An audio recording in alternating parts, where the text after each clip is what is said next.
Trump furious as Canada rejects 150,000 tons of U.S. beef. Carney's move disrupts America's supply chain. Breaking: Canada just rejected a massive 150,000-ton shipment of U.S. beef and Donald Trump is furious. But that's not all. Mark Carney's influence is shaking up the entire supply chain, threatening American farmers and the economy. Want to know why this is happening and what it means for you?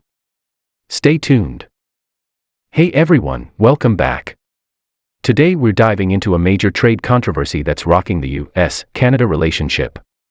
Canada has just rejected an enormous shipment of U.S. beef, 150,000 tons, sparking outrage from Donald Trump and causing major disruptions in America's supply chain. What role did Mark Carney play in all this, and what does it mean for farmers, consumers, and the economy? Let's break it down.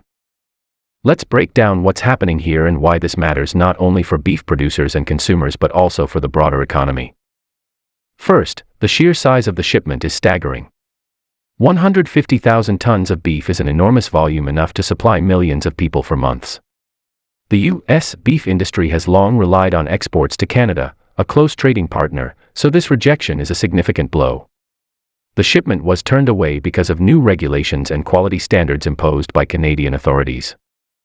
While the exact reasons are still emerging, it appears the Canadian government is tightening controls around hormone-treated beef and certain additives that are common in U.S. beef production. Now, here's where it gets more complicated. Mark Carney, now serving in influential advisory roles in various financial and trade sectors, is reportedly involved behind the scenes. Sources suggest that Carney's policies and recommendations pushed for stricter environmental and health standards in Canadian imports, aiming to protect local farmers and consumers. While this may seem like a protective measure for Canada's agriculture, it's having ripple effects on U.S. producers who now face sudden barriers and financial losses. Former President Trump didn't hold back his reaction. Known for his strong stance on American trade and industry, Trump called the rejection an outrageous attack on American workers and farmers. He argued that this move threatens thousands of jobs in the U.S. beef industry and accused Canada of unfair trade practices. Trump also suggested that political motivations may be behind the rejection, pointing to Carney's influence as part of a broader global agenda that undermines American economic interests. The disruption doesn't stop at the border. With such a large shipment rejected, U.S. beef suppliers are scrambling to find alternative markets and storage solutions. This sudden surplus is expected to drive down prices domestically, hurting ranchers and processors already struggling with rising costs. It also affects retailers and consumers, who might see fluctuations in beef prices in the coming months. On the Canadian side, the government insists that these measures are about protecting public health and the environment. Officials argue that stricter standards will ensure that Canadians get safer, higher quality beef while supporting their domestic farmers. They emphasize that these policies are in line with global trends focusing on sustainability and health-conscious food production. But what does this mean for the broader supply chain and international trade relations? The beef dispute is a microcosm of larger tensions between two of the world's closest allies. Trade disagreements like this highlight the fragility of global supply chains and the impact of regulatory policies on cross-border commerce. Businesses on both sides are watching closely, worried that these kinds of conflicts could escalate or spread to other sectors.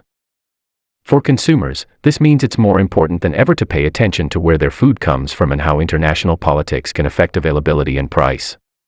For farmers and producers, it's a reminder of how interconnected and sensitive global markets have become, and how quickly political and regulatory shifts can disrupt livelihoods. So, what's next? Will Canada maintain its tough stance and risk further trade disputes, or will negotiations lead to a compromise? Will the U.S. retaliate with tariffs or other measures? And how will Mark Carney's role evolve in this unfolding saga? One thing is clear, this beef controversy is more than just a food fight. It's a significant economic and political story with far-reaching consequences. Stay tuned as we keep you updated on developments, trade negotiations, and what this means for the future of U.S.-Canada relations. That's the full story on the U.S. beef rejection and the surprising role Mark Carney is playing behind the scenes. This is a developing situation that could have big consequences for trade and the economy on both sides of the border. If you found this video helpful, please like, subscribe, and hit the notification bell so you don't miss any important updates.